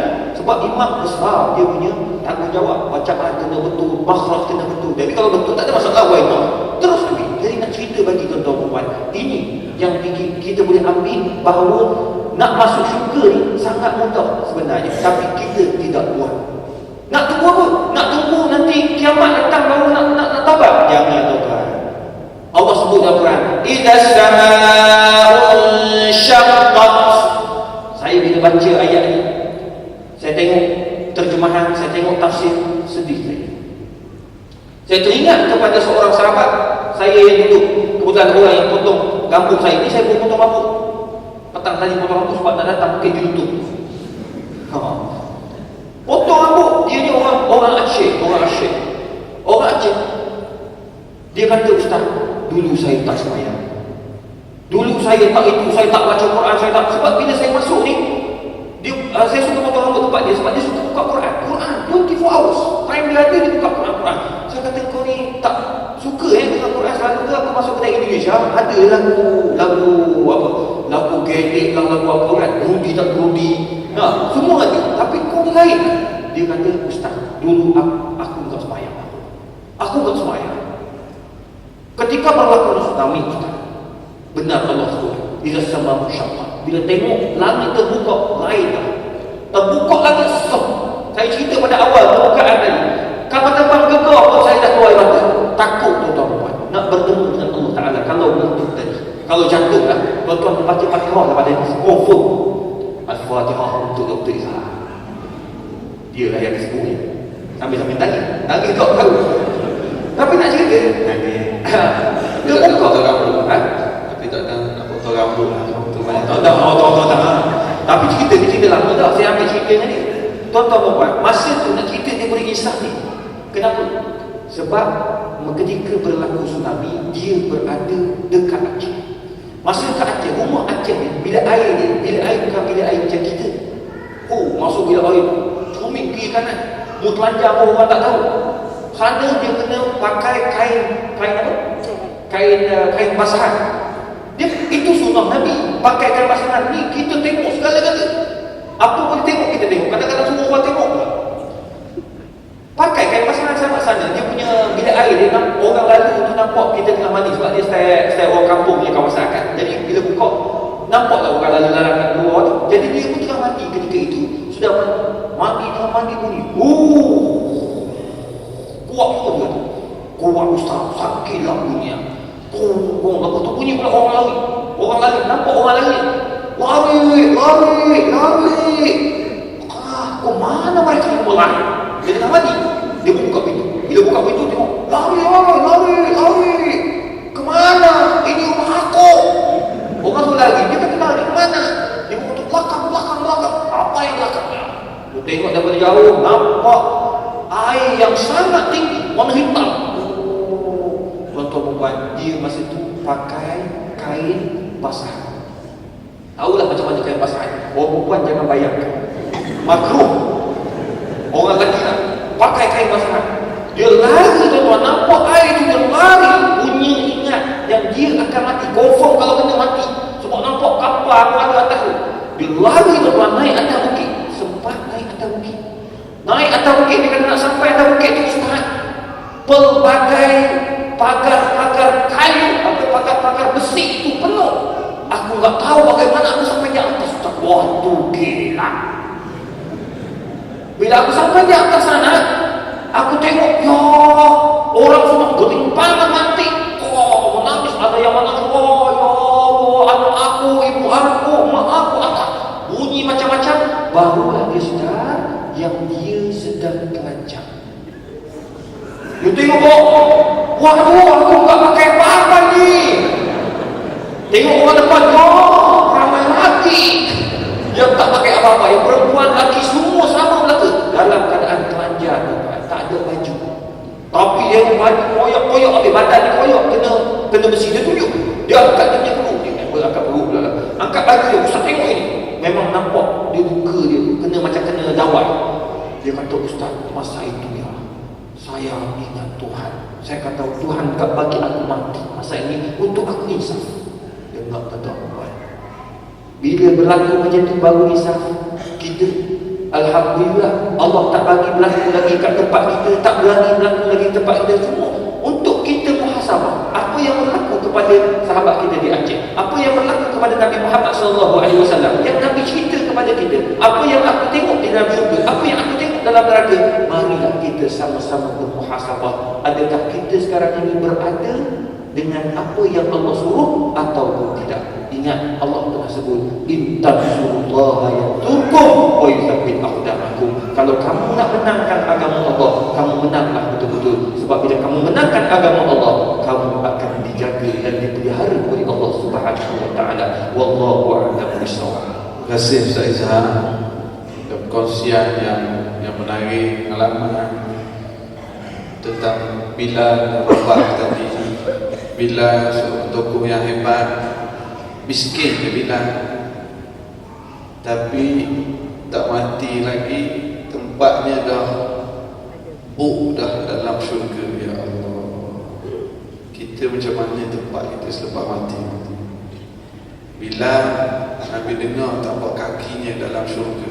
Ya Allah, Bilal bin Rabah radhiyallahu anhu. Bilal ni miskin, tak handsome pun, kulit hitam, rambut keriting. Kalau dia add Facebook, tak nak jadi friend pun, bukan profile dia. Tapi kaki kita Rasulullah dah offer tempatnya dalam syurga. Terlebih dalam peristiwa Isra Mi'raj ni ada peranan malaikat.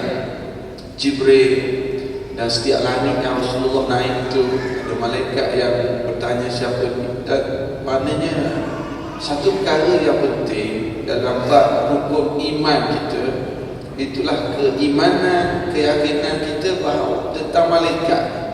Jadi dalam kita nak ambil falsafah daripada Isra Mi'raj, dan macam mana kita nak benar-benar wujudkan satu perasaan bahawa malaikat mencatat, malaikat rekod apa kita buat, bakal bersaksi di hari akhirat. Moga-moga akan melahirkan ada internal police dalam diri kita masing-masing, dan ada kesan pada tindak tanduk kita dalam berkeluarga, dalam mencari rezeki, dalam bermasyarakat. Silakan, usungan kedua ni 15 minit. Terima kasih banyak Saudara Syed Nur Hisham selaku moderator, Syed Zahra dan seluruh tuan-tuan dan puan-puan yang dirahmati Allah sekalian. Tidak beriman kamu kalau kamu tidak meyakini rukun iman. Sebab itu Isra Mi'raj adalah merupakan satu daripada kaedah yang Allah paparkan pada kita untuk kita menyimak. Adakah iman saya benar-benar kukuh? Adakah iman saya benar-benar terjaga? Adakah iman saya mampu untuk melahirkan amal-amal soleh sebagaimana yang dicatatkan dalam surah Al-As, demi masa sesungguhnya kamu dalam kerugian kecuali mereka yang beriman dan beramal soleh. Mereka yang berpesan-pesan untuk menegakkan kebenaran, dan mereka yang berpesan-pesan dengan kesabaran. Kita ambil kira kalau tidak sabar bermakna kita tak layak jadi hamba Allah. Sebab sabar merupakan sifat mahmudah yang menjadi teras kepada seluruh amalan. Sebab itu Allah jadikan kita dalam bentuk sabar yang setinggi-tinggi. Kalau anak binatang lain lepas lahir terus berjalan, tapi kita setahun baru jalan, bermakna Allah nak didik ibu ayah supaya sabar. Sabar juga malam dengan siang, tak pernah tiba-tiba siang, tiba-tiba malam. Maka sekali lagi kita nak bangun balik. Bagaimana kita nak mengangkat kali nak jadi bukan orang-orang yang rugi. Kita bukan orang yang rugi, kerana yang rugi yang kita nak jaga, kita pertama beriman. Kecuali mereka yang beriman dan beramal soleh. Beramal soleh maknanya apa? Dia tidak akan lagi masuk buat benda yang dilarang Allah. Mampu atau tidak? Isra ini membangun kekuatan kepada kita. Yakin bahawa setelah yakin ada Allah. Yakin tentang maknanya, yakin bukan tahu di kepala, yakin bukan sekadar rasa di perasaan, di hati, tapi yakin bermakna tertampil dalam penampilan. Kalau kita masih boleh untuk orang, bermakna imannya mati. Kalau kita masih melihat buruk orang, tak cantik orang, tidak melihat ke dalam diri, kita belum positif, kita kata orang salah dan kita benar, bermakna keyakinan belum kuat. Sebagai membangun keyakinan, kita tidak layak jadi hamba Allah kalau rukun Islamnya dijaga, tapi rukun imannya terabai. Sebab itu aku cipta kamu dan aku hantar kepada kamu seorang pengiring dan seorang pencatat. Kalau kamu buat jahat, yang kiri jadi pencatat, yang kanan jadi pengiring. Kalau kamu buat baik, yang kanan jadi pencatat, yang kiri jadi pengiring. Keyakinan adanya malaikat akan membantu kita bukan saja melihat perkara yang mustahil pada otak, tetapi pada iman dia benar. Tanpa keyakinan adanya malaikat, tanpa keyakinan kita mampu berselindung di balik apapun, mampu buat apapun dalam pejabat kita. Sebab aku seorang, yang mana ada orang tengok. Kita Kita mampu buat apa saja dalam kereta kita. Kita kata cerminnya gelap, suruh kita lah. Rumah saya besar, siapa dah boleh tengok? Semua grill, semua ada elektrik. Nak mati. Rumahku seorang je. Sebab itu ramai jiwa-jiwa mengendor doktor saya sendirian. Saya suami berangkat, anak-anak jauh. Yang belum kahwin doktor saya dari seginya belum jumpa jodoh. Sendirian, sunyi. Mengapa terjadi ungkapan-ungkapan begitu? Saya diizinkan Allah ada klinik kaunseling keluarga di rumah untuk membantu jiwa-jiwa yang tidak berjumpa Allah untuk meneruskan kehidupan. Sebab itu keyakinan kepada mereka membuat kita tidak merasa, membuat kita merasa kita diawasi setiap masa. Kita tak boleh nampak polis trafik tarik tali pinggang, tapi polis tali pinggang hilang balik. Betul? Tengok 70 km sejam, alamak tadi dah laju. Nampak kamera polis, alamak dah kena sama. Kita buat baik, kita ikut peraturan kerana takut penguat kuasa. Tetapi sekali lagi, orang beriman harus merasa penguat kuasa yang ada pada dengan dia tidak pernah tanggal, tidak pernah rehat, tidak pernah berhenti. CCTV Allah tidak pernah berhenti merakam semua. Kalau isteri tak tahu, kalau suami tak tahu, anak tak tahu, keluarga tak tahu, Allah tahu kerana ada pencatat yang namanya malaikat. Ini bermakna sekali lagi, dalam proses kita meyakini Isra Mi'raj sepatutnya, sewajarnya kita mendidik jiwa anak-anak bahawa kamu tidak mampu buat apapun secara merdeka 100%. Kamu dilahirkan bebas, tapi kamu tidak boleh bebas melakukan apa saja yang merasa terlepas dari kawalan mereka. Sebab itu rukun iman percaya dengan malaikat ini harus kuat diangkat. Supaya bila kita buat sesuatu, saya bukan nak orang tengok, saya bukan nak pujian, saya bukan nak dapat sanjungan. Saya buat siapa yang nampak tak cicak misalnya ambil tu imam dia tak cicak, apa tak ambil? Dia buat tanpa bagi tahu. Berapa orang pernah basuh toilet masjid? Misalnya ada tu imam berbasuh toilet, salah ke tak? Rasa-rasa mana standard, betul? Tetapi kalau dia yakin setiap ibadahnya itu diperhati malaikat, dicatat. Aku tidak buat kerana manusia, tapi aku buat kerana Allah. Kerana malaikat jadi posmen tak pernah rehat. Sebab itu dalam Isra Mi'raj, dia masa naik ke Mi'raj, naik ke langitnya melalui tangga emas dan permata yang diturunkan dari pintu langit dunia sampai ke batu ajaib di Masjidil Haram. Burak ditambat di Masjidil Aqsa. Dari Masjidil Aqsa naik tangga yang diturunkan oleh Allah, dipimpin oleh 40.000 orang malaikat di kiri, di kanan, depan dan belakang, supaya tangga itu selamat untuk diteliti oleh junjungan besar dengan bimbingan malaikat.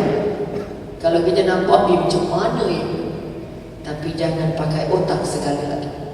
Sebab itu sekali lagi, tidak semua benda dalam hidup kita boleh pakai logik rasional. Harus dibangun balik. Kekuatan percaya ada malaikat ini akan membuat kita pertama jujur sejujur-jujurnya. Saya buat kerana Allah, saya tahu malaikat catat, saya tahu malaikat tengok, saya tahu paparan ini akan dipaparkan nanti semula ke masyarakat. Sebab itu sekali lagi, peranan ada angel, ada malaikat bersama kita ini akan menjadi satu daripada polis trafik untuk menyemak perjalanan kita tidak tergelincir. Sebab itu apapun yang kamu buat mesti dimasukkan dalam istilah ibadah. Yang masak, kalau masak kerana suami dan anak-anak, dia baru bertanggungjawab, dia belum beribadah. Maka angkat semua semua yang sedang beribadah, yang gosok baju suami, ya Allah, itu aku jadikan baju yang aku gosok ini barakah, ya Allah. Aku gosok kerana Allah, bukan kerana suami. Aku layan suami bukan kerana suami, tapi kerana Allah mengantar dia sebagai suami aku. Aku layan isteri aku bukan kerana isteriku cantik jelita, tapi isteri itu hadiah dari Allah. Malaikat catat semua. Isteri buat kerja tanpa ada rehat, tapi isteri bahagia kalau dia yakin apa yang dia buat itu dicatat Allah. Suami tak tahu, orang lain tak tahu, tapi malaikat tahu dan Allah tahu. Sebab itu sekali lagi keyakinan adanya peranan malaikat digabungkan dalam Quran, digabungkan dalam hadis, dan yang paling penting memasukkan keyakinan ada bodyguard pada setiap orang ke dalam hati anak-anak kita, supaya tidak ada berlaku kecurian. Walaupun anak seorang di sekolah dia tak meniaga, walaupun dia ada kesempatan, dia tak penting kerana mak ayah tak tahu, tapi Allah tahu, malaikat tahu. Kekuatan katalah di rumah, semua ibadah di rumah angkat jadi ibadah. Ya Allah, ya Tuhan, aku masak kerana-Mu, ya Allah. Jadikan masakan aku ini untuk anak dan suami aku masuk syurga, ya Allah. Ya Allah, aku sapu rumah aku ni kerana-Mu, ya Allah. Mudah-mudahan saya hilanglah semua kekotoran yang nampak dan tak nampak, ya Allah. Aku pakai pakaian ini bukan untuk riya, ya Allah. Aku pakai kerana-Mu, jagalah dia daripada rasa ujub disebabkan pakaian ini, ya Allah. Bukan pakai kerana nak cantik, bukan datang masjid kerana nak pergi orang nampak. Maka sekali lagi, untuk membangun kawalan diri terhebat, kita nak jumpa Ramadan. Bagaimana nak kawal diri? Kita boleh tak makan, tak minum, tapi boleh ada tidak? Lidah, gigi yang kita gosok hari-hari tidak keluar perkataan-perkataan kotor. Mata yang Allah pinjami tidak melihat perkara yang dilarang Allah. Bukan sekadar bulan Ramadan, tapi kalau boleh diangkat seluruh 11 bulan selepas Ramadan, kita mahu menjaga kebersihan dari apa yang kita buat. Sebab itu Isra Mi'raj tidak akan berlaku tanpa adanya peranan besar dari malaikat. Maka ini untuk kita, untuk Allah paparkan pada kita sebanyak mana malaikat, sekuat mana malaikat. Sebab itu perambat dari saja boleh kalah sebenarnya, tapi diturunkan Allah bantuan-bantuan yang tidak nampak. Ini kekuatan. Maka sekali lagi, kalau mau menang dalam hidup, kalau mau senang dalam hidup, tanamkan di hati anak-anak. Mak tak nampak kamu, ayah tak nampak kamu di sekolah, tapi malaikat ada, Allah aja. Buat baik kamu dapat baik, buat jahat kamu dapat baik. Rasa-rasa anak nak bohong lagi tak? Rasa-rasa anak nak mencuri lagi tak? Rasa-rasa anak nak nakal lagi tak?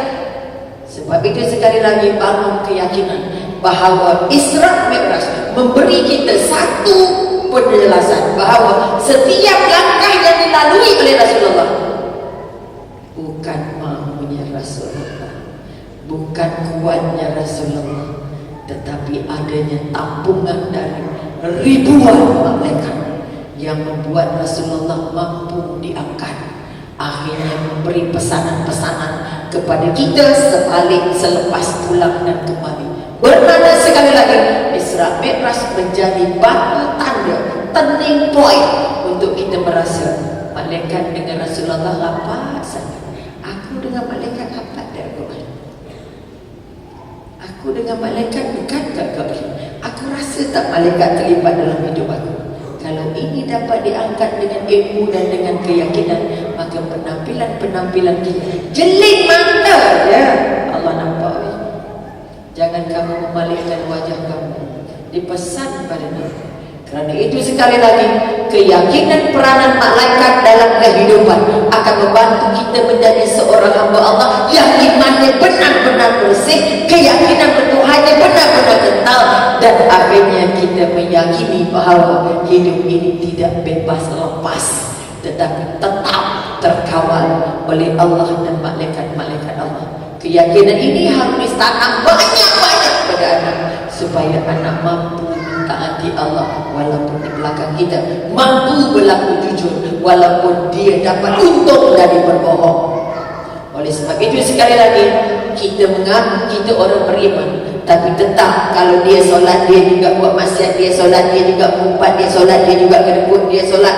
Sekali lagi, sabar dengan kehendak-kehendak Allah ini akan dibantu banyak oleh malaikat.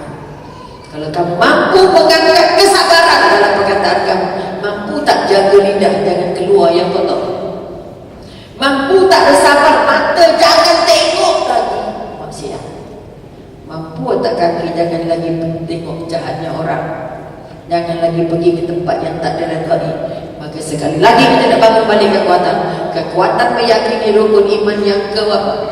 Pertama percaya Allah, kedua percaya malaikat, ketiga percaya Rasul, keempat baru Al-Quran. Kalau tak ada empat ini termasuk nak jumpa hari akhirat, hari yang ada balasan baik dan balasan sebaliknya.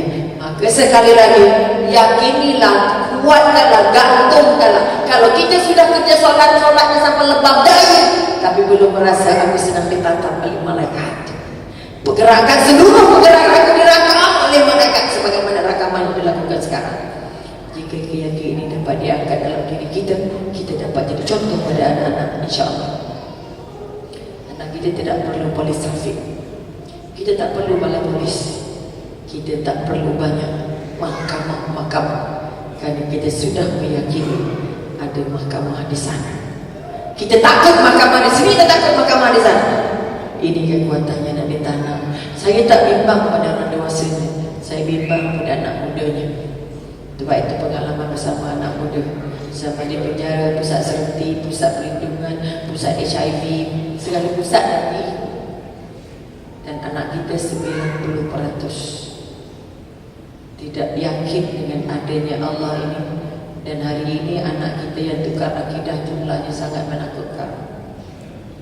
Sebab itu dalam surah yang sama juga Allah bagi tahu kisah ayat 101 ayat 105, kisah Bani Israel yang diangkat keturunan para nabi tapi akhirnya tidak mentaati perintah Allah. Akhirnya Bani Israel tersungkur.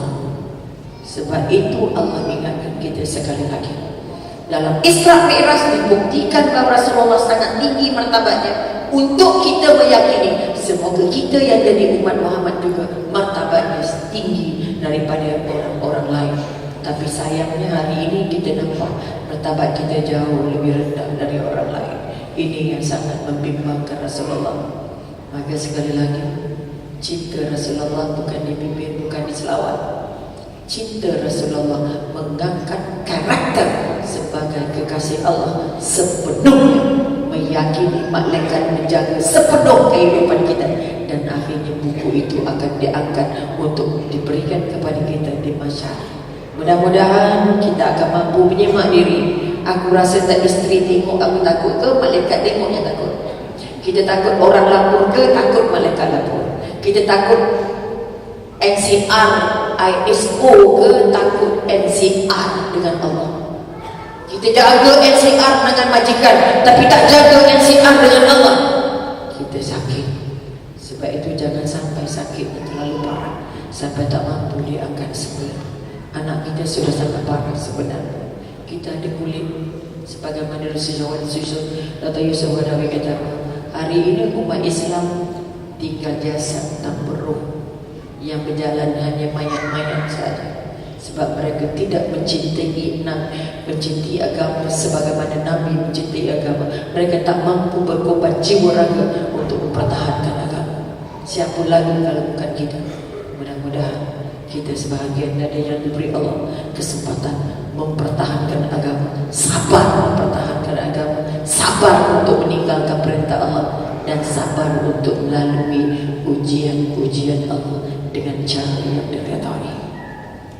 Saya tinggalkan tuan dan puan di sini. Terima kasih banyak atas perhatian dan mohon maaf atas tak kena di mata dan di hati. Terima kasih atas jemputan untuk saya sampai ke masjid yang sangat indah ini. Keberkahan yang membuat semua hati di sini indah-indah dan menyinah di rumah, menjadikan setiap rumahnya syurga sebagaimana yang dipesan Nabi, baiti jannati. Sekali lagi ampun dan maaf. Terima kasih. Assalamualaikum warahmatullahi wabarakatuh. Waalaikumsalam warahmatullahi wabarakatuh. Banyak perkara yang kita dengar kongsian pada malam ini. Saya tak akan ulang balik dah poin-poin tadi. Dan sebenarnya kita tak sempat nak cover semua sebenarnya tentang Isra Mi'raj. Banyak lagi perkara yang berkaitan dengan Isra Mi'raj yang saya yakin lepas hari ini di masjid-masjid lain, di surau-surau lain akan ada lagi program-program berkenaan dengan Isra Mi'raj. Hadirilah, pergi dengarlah, ambillah i'tibar. Saya nak tumpang satu perkara di hujung ini, antara azab yang diperlihatkan oleh Rasulullah kepada Rasulullah sallallahu alaihi wasallam ialah hadis kumpulan manusia. Tadi Dr. Rubiah ada sentuh sikit, yang perutnya besar, tak boleh nak bergerak, tak boleh nak berjalan, bangun jatuh sebesar rumah. Lalu dalam keadaan nak bangun tak boleh, terjatuh. Tiba-tiba sekumpulan manusia datang, lalu ramai-ramai pijak dia. Tak bangun, terseksa, terpijak lagi. Rasulullah tanya, wahai Jibril, siapakah mereka itu? Jibril menjawab, wahai Muhammad, itu adalah umatmu yang terlibat dengan riba. Riba, muamalah, transaksi riba, bukan riba baby itu, riba. Dan Rasulullah sebut dalam hadis yang riwayat Abu Dawud, riba ada 73 bab. Yang paling ringan seumpama seseorang berzina dengan ibunya sendiri. Kadang-kadang kita Dr. Rubiah sebut tadi, kita forum dengan kita kena take action, kita kena bertindak. Rumah aku macam mana, kerjaan aku macam mana. Ada orang kata, Ustaz, saya biasa buat bisnes 1-2 juta Ustaz, sekarang ada peluang 25 juta. Saya nak cari funder, tak ada funder lain kan cara ni adalah riba sikit, nanti saya tobat lah kan. Jadi sambut Isra Mi'raj, ada orang yang pandai-pandai buat alasan. Dia tahu alasan dia sebenarnya tak valid, tapi dia masih beralasan. Dan banyak lagi orang yang mengumpat, orang yang fitnah, orang agama yang cakap tapi tak buat apa yang cakap, itu yang kita takut tu. Dan banyak lagi dibentangkan oleh Allah Subhanahu Wa Taala dalam peristiwa Isra Mi'raj. Dan di awal tadi Ustaz Izhar sebut, antara Isra Mi'raj ni berlaku untuk entertain hati Rasulullah yang kematian dua insan hebat dalam hidup, Khadijah, Abu Talib. Lalu diperlihatkan syurga neraka. Maka kita kadang-kadang dalam hidup ni kita sedih, kita susah hati, cari ayat-ayat Quran berkait syurga, berkait neraka, sebagai teknik juga untuk merawat hati kita yang sedang duka. Dan banyak lagi lah iktibar seperti Isra Mi'raj. Saya minta maaf lah setakat ni boleh nak handle, dan setakat ni yang pendek-pendek kita pun sempat untuk berkongsi. Moga-moga ada manfaatnya insya-Allah dalam perbincangan kita tentang Isra Mi'raj pada malam ini. Panjang umur, kita jumpa lagi dalam kuliah akan datang. Saya nak ambil kesempatan juga, bagaimana biasa saya selalu sebut. Tadi ada lagi orang tu tanya saya, Ustaz, bawa madu tak malam ni, bawa madu tak? Alhamdulillah, setakat ni saya dapat feedback daripada jemaah masjid ni, banyak dah kes orang yang amalkan madu dalam batu sauda tu. Ada yang hari tu satu kes yang dia buat pembedahan buang rahim, lepas tu jadi hormon tak apa nak stabil, dia kena penyakit hot flush, malam-malam tak boleh nak tidur, malam panas dan sebagainya. Dia kata, alhamdulillah Ustaz, daripada doa amal apa yang Nabi anjurkan ini, dia dapat deep sleep dia tu. Kualitas dia ada. Kita bersyukur kepada Allah Ta'ala. Dan selalu sangat tanya setiap kali saya datang, ada bawa tak apa tu, zaitun, minyak zaitun. Alhamdulillah malam ni kita bawa. Dan zaitun ini khusus sebenarnya kepada orang yang masalah kolesterol. Kalau di Tunisia, di Turki, dia orang banyak makan kambing, makan daging, dia orang masak dengan minyak zaitun. So ada prevention dari. Alhamdulillah banyak kes yang orang amalkan kapsul zaitun ni, masalah kolesterol, bila dia combine dengan madu lebah tu, berita baik yang kita dapat. Jadi alhamdulillah saya ada bawa juga malam ni. Kalau yang dah bertanya sebelum ni, yang apa ni, perahan sejuk tu ada kat belakang sana. Di hujung ni sekali lagi terima kasih kepada pihak masjid dan pada tuan-tuan semua yang hadir sampai program yang kita buat. Moga-moga kehadiran kita ini dinilai pahala di sisi Allah Subhanahu Wa Taala. Terima kasih sekali lagi kepada panel kita yang datang dari jauh. Ustaz Izhar dari Bukit Mahkota. Sebaik sebab potong rambut tadi sebelum datang. Umi kat mana? Saya tak ingat dah. La masyaallah je. Tapi ruang masa itu, time value, nilai masa itu, ruang kongsi bersama kita pada malam ini, moga-moga dinilai di sisi Allah Subhanahu Wa Taala sebagai amal soleh. Wallahu a'lam. Assalamualaikum warahmatullahi wabarakatuh. Terima kasih diucapkan kepada Yang Bahagia Ustaz Said Al-Syam kerana mengendalikan halaqah Kejelutong. Terima kasih diucapkan kepada Yang Bahagia Dr. Izhar Arif.